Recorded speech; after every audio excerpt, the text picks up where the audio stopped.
Ukraine যুদ্ধ শুরুর পর রাশিয়ার তেলের ওপর একের পর এক কঠোর নিষেধাজ্ঞা দিয়েছিল যুক্তরাষ্ট্র, কিন্তু হঠাৎই সেই অবস্থান থেকে সরে আসার ঘোষণা দিয়েছে ওয়াশিংটন।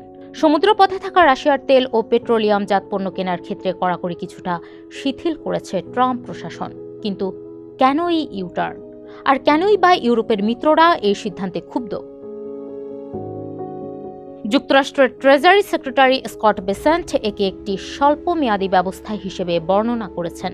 এর মূল কারণ মধ্যপ্রাচ্যের অস্থিরতা, বিশেষ করে ইসরায়েল ও ইরানের মধ্যে চলমান সংঘাতের ফলে বিশ্ববাজারে জ্বালানি সরবরাহে বড় ধরনের সংকট তৈরি হয়েছে। কৌশলগতভাবে গুরুত্বপূর্ণ হরমুজ প্রণালী কার্যত বন্ধ থাকায় তেলের দাম আকাশচুম্বী হওয়ার উপক্রম হয়েছে। বিশ্ববাজারে জ্বালানি তেলের স্থিতিশীলতা বজায় রাখতেই রাশিয়ার উপর থেকে এই কড়াকড়ি সাময়িকভাবে কমানো হয়েছে। কিন্তু প্রশ্ন উঠছে, এই পদক্ষেপে কি আদৌ কাজ হচ্ছে? নিষেধাজ্ঞা শিথিলের ঘোষণার পরও তেলের দাম ব্যারেল প্রতি $100 আশেপাশেই ঘুরপাক খাচ্ছে।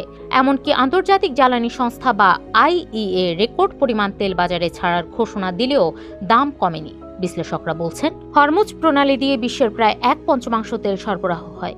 সেই পথ বন্ধ থাকা এবং একের পর এক জাহাজে হামলার কারণে বাজারে যে অস্থিরতা তৈরি হয়েছে তা রাশিয়ার সামান্য তেল দিয়ে মেটানো সম্ভব নয়। যুক্তরাষ্ট্রের এই পদক্ষেপে সবচেয়ে বেশি ক্ষুব্ধ ইউরোপীয় দেশগুলো।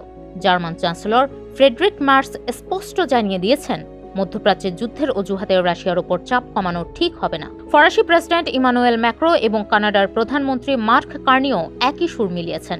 তাদের আশঙ্কা, এই সুযোগে রাশিয়ার শ্যাডো ফ্লিট বা ছায়া জাহাজগুলো সক্রিয় হয়ে উঠবে এবং পুতিন সরকার বিপুল পরিমাণ অর্থ উপার্জনের সুযোগ পাবে। ইউক্রেনীয় প্রেসিডেন্ট ভলোদিমির জেলেনস্কি তো সরাসরি হিসেব দিয়ে বলেছেন, এই সিদ্ধান্তের ফলে রাশিয়ার পকেটে প্রায় $10 বিলিয়ন ঢুকবে, যা সরাসরি ইউক্রেন যুদ্ধে ব্যয় করবে ক্রেমলিন। বিশ্লেষকরা মনে করছেন, এই সিদ্ধান্তের পেছনে ডোনাল্ড ট্রাম্পের উপরে থাকা অভ্যন্তরীণ অর্থনৈতিক চাপও একটি বড় কারণ।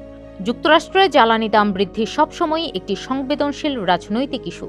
তাই 11 এপ্রিল পর্যন্ত এই সাময়িক ছাড় দিয়ে অভ্যন্তরীণ বাজার শান্ত রাখার চেষ্টা করছে হোয়াইট হাউস। যদিও মার্কিন প্রতিরক্ষা দপ্তর বলছে, তারা হরমুজ প্রণালী মুক্ত করতে সামরিক তৎপরতা চালিয়ে যাচ্ছে। রাশিয়ার তেল নিয়ে ওয়াশিংটনের এই নমনীয় নীতি কি বিশ্ববাজারের অস্থিরতা কমাতে পারবে, নাকি এটি ইউক্রেন যুদ্ধে পুতিনকে নতুন করে অক্সিজেন দেবে? পশ্চিমা মিত্রদের মধ্যে তৈরি হওয়া এই ফাটল শেষ পর্যন্ত কোন দিকে মোড় নেয়, এখন সেটাই দেখার বিষয়।